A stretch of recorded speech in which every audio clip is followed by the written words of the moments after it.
Welcome back everyone. In this video, we're going to look at a broad overview of how the Quran was transmitted, and in doing so, we will present some more challenges to modern Muslim claims about its preservation. But before we get into that, let's look at the word Quran itself. Many Muslims want to insist that the word means recitation. First of all, Quran means recitation. فإذا قرأناه فاتبع قرآنه.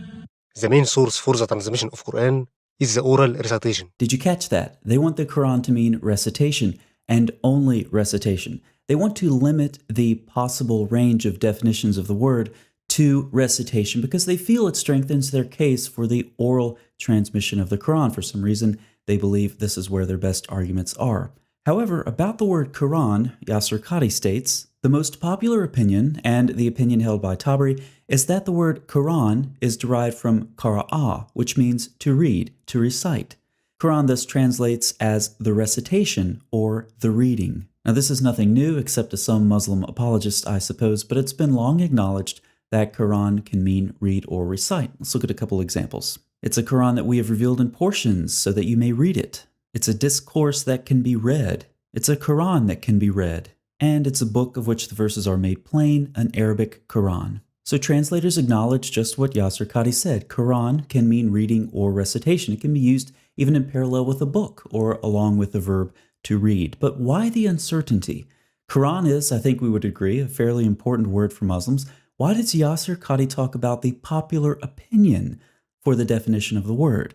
Well, if we look this word up on Quran Gateway, it gets a foreign word tag. It turns out Quran is one of those foreign words of the Quran. Arthur Jeffrey, among others, has analyzed this word in depth, comparing it to other Semitic languages, concluding, in his day it was largely thought to derive from Syriac, meaning the reading, and there's little doubt that the word came to Muhammad from Christian sources. So Muslims, do not intentionally limit the definition of Quran in order to try to strengthen your case about the oral transmission of it. Do not say Quran equals recitation. Just admit that Quran is one of the foreign words of the Quran and its precise meaning may be undetermined. Now, with respect to the oral transmission of the Quran, how is this claim held up under scrutiny of recent scholarship? Islamic tradition argues that the Quran's transmission was firmly controlled by the practice of oral recitation. Doubts have been shed, however, on this traditional view.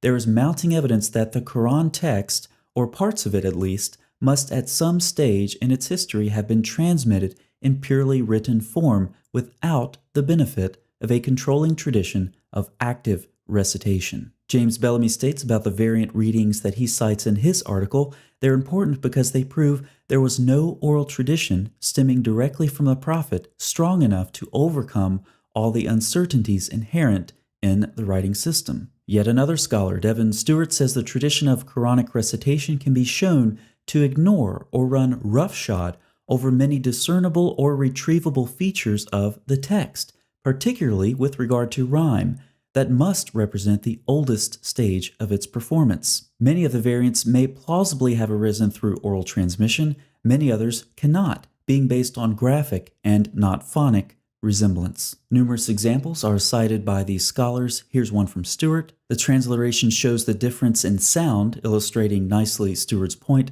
though of course the graphic similarities are lost in transliteration. So we have indication from the manuscripts that the oral transmission of the Quran broke down. But how early did this happen?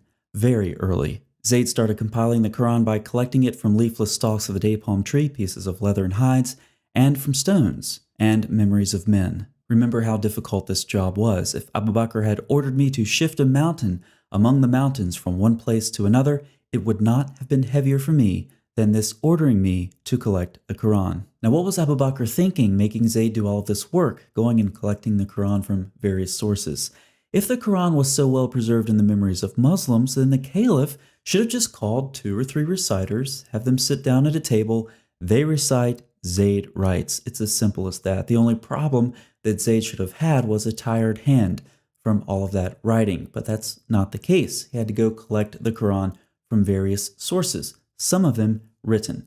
So we have indication from the Muslim sources themselves that within about a year after Muhammad's death, the oral transmission of the Quran had already broken down. Now we all know that the standard Quran comes from the Hafs recitation.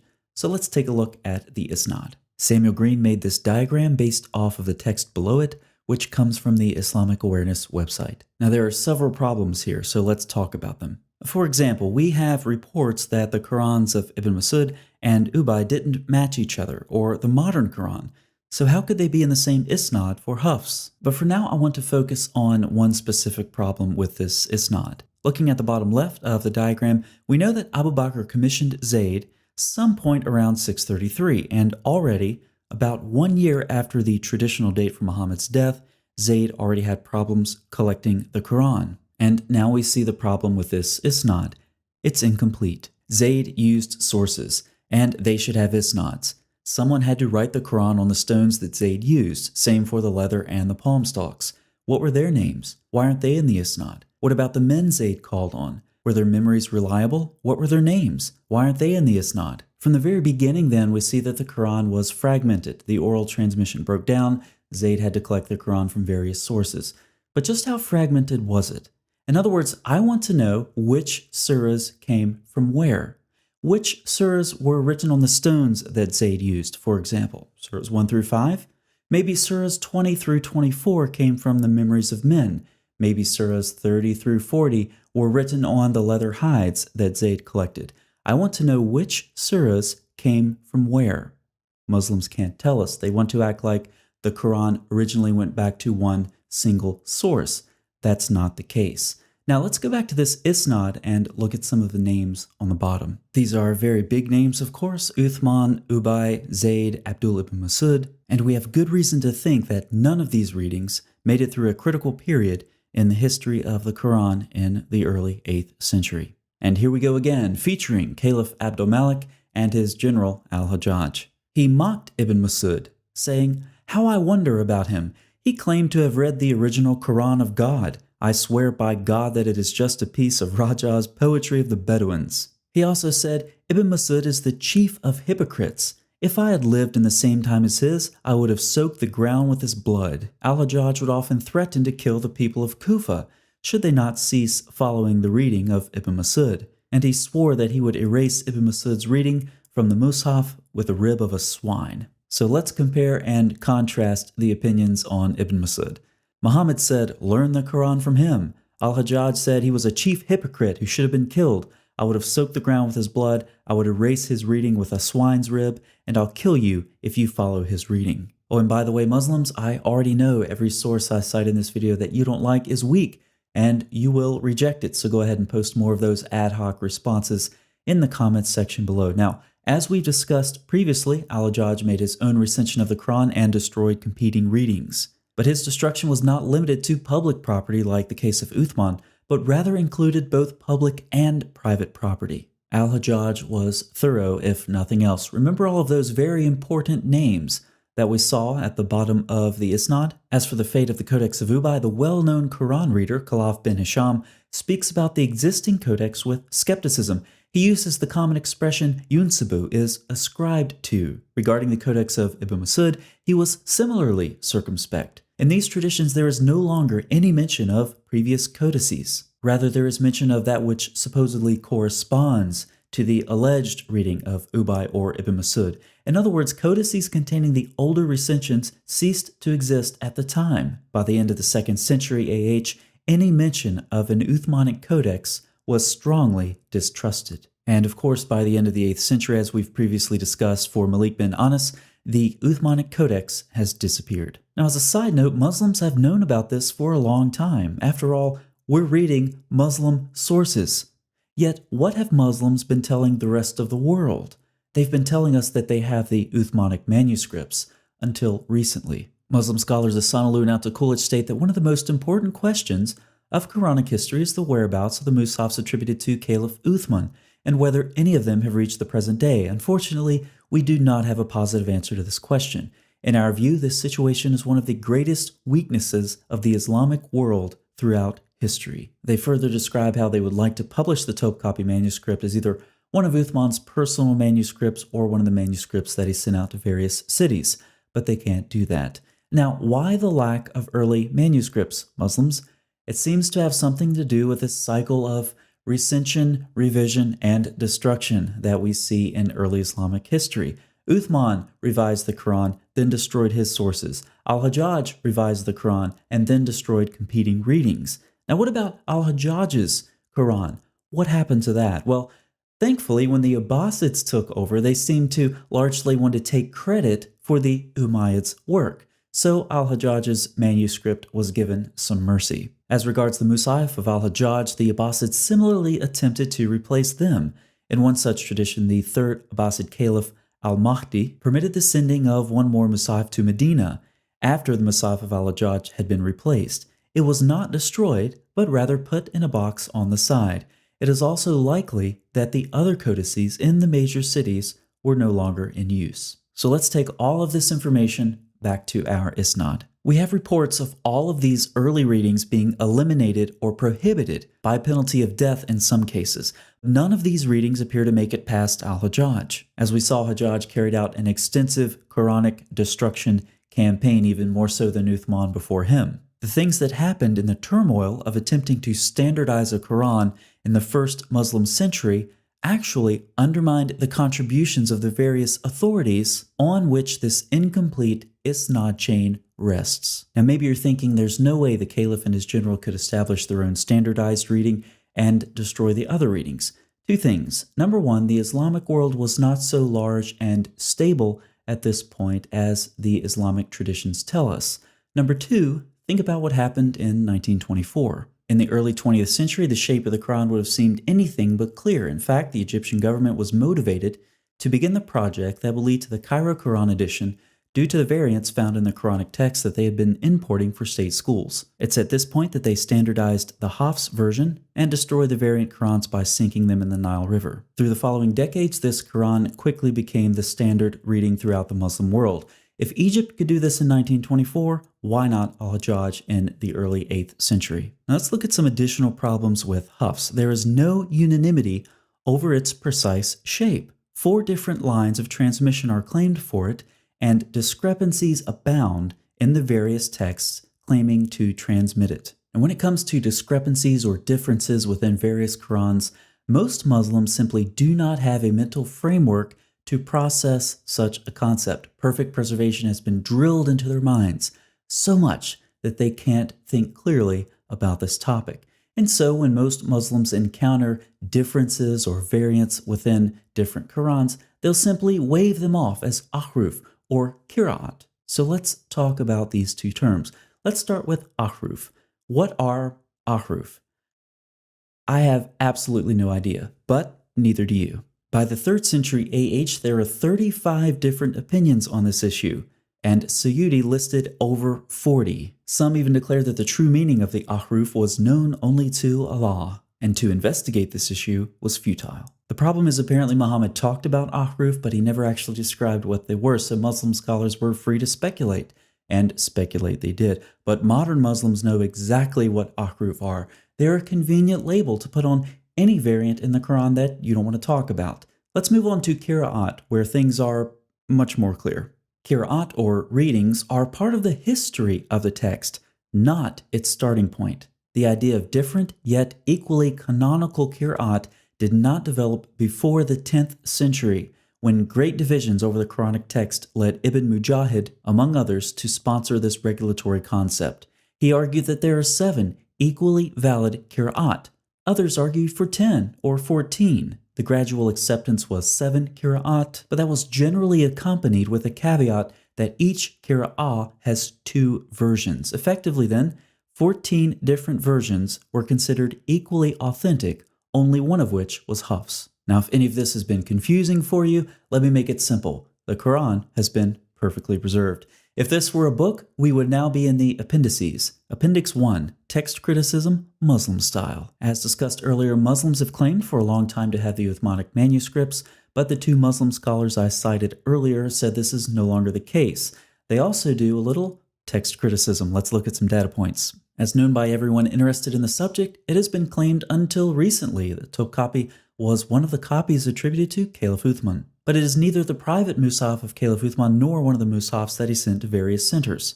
In our view, this situation is one of the greatest weaknesses of the Islamic world throughout history.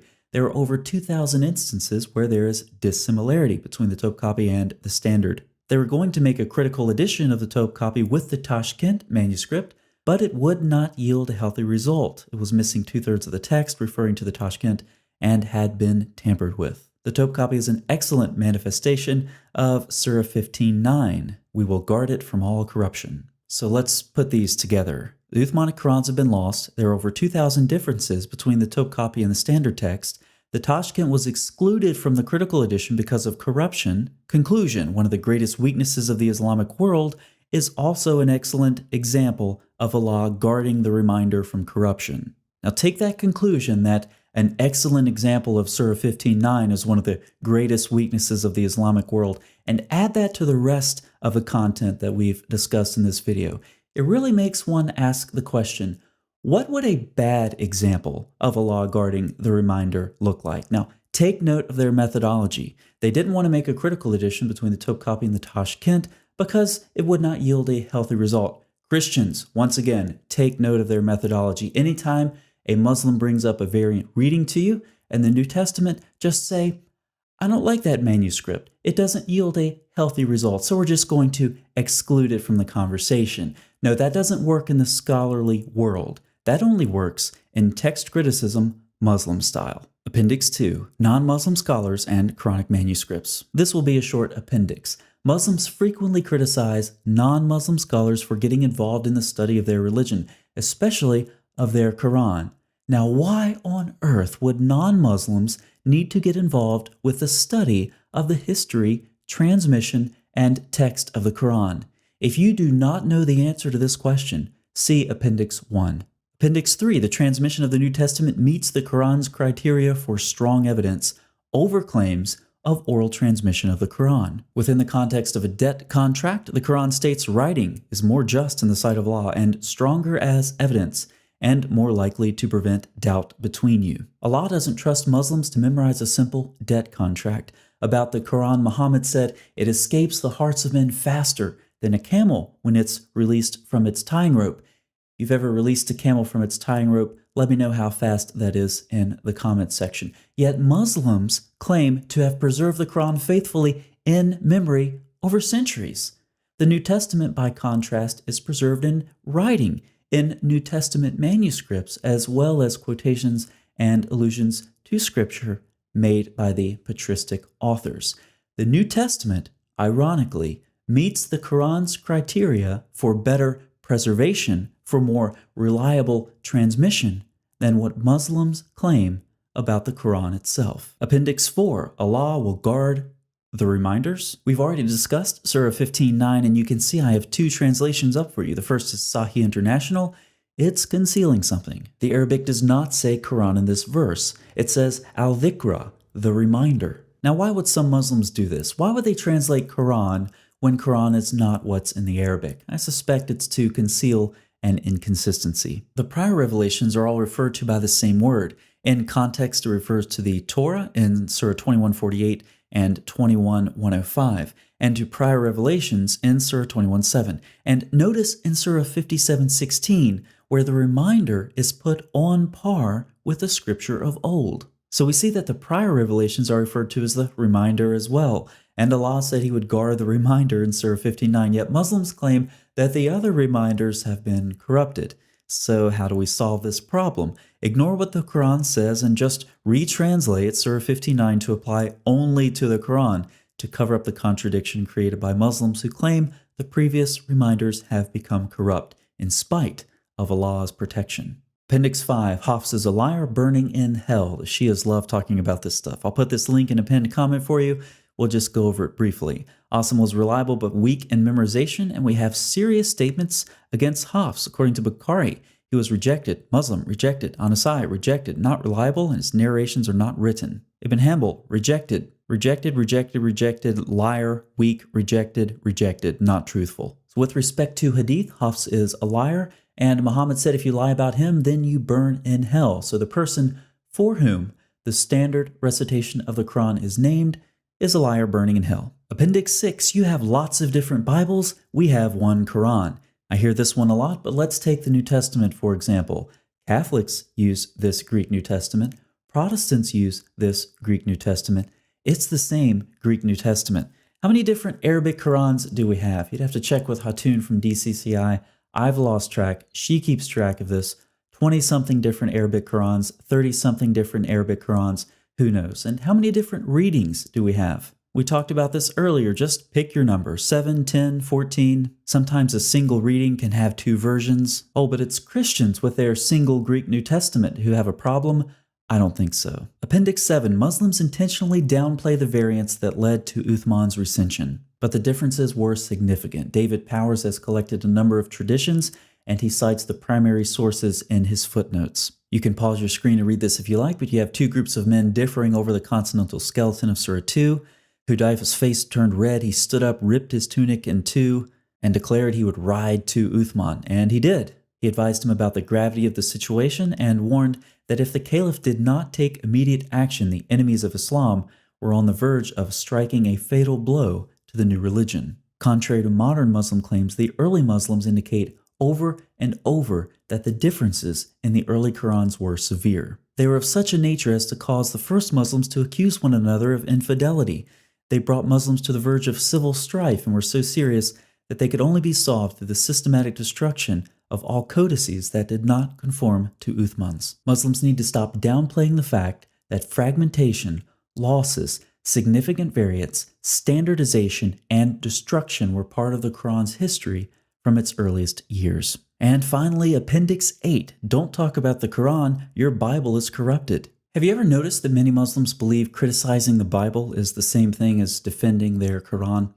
The 10th century is a really interesting period in Muslim history. You have 2 conflicting things going on at the same time. We've already seen Mujahid and other scholars, and they're forced, due to differences in the Quran, to establish equally canonical but different readings. On the other hand, the eternal Quran is winning the debate over the created Quran. Now, as the Quran becomes eternal and this becomes part of Orthodox Sunni doctrine, one can easily see how it would be heretical to subject the Quran to critical scrutiny. As it becomes eternal, as this doctrine becomes orthodox, the Quran somehow becomes conflated with the attributes of Allah. And so Muslim scholars instead turn their attention away from the Quran to the scriptures of the Jews and the Christians, and they begin developing their polemics. So when we see modern Muslims today exempting their own scriptures from critical scrutiny, but subjecting the scriptures of the Jews and the Christians to the same, we see them reflecting theological presuppositions and methodologies that have been deeply embedded in the Muslim mind for centuries. See you next time.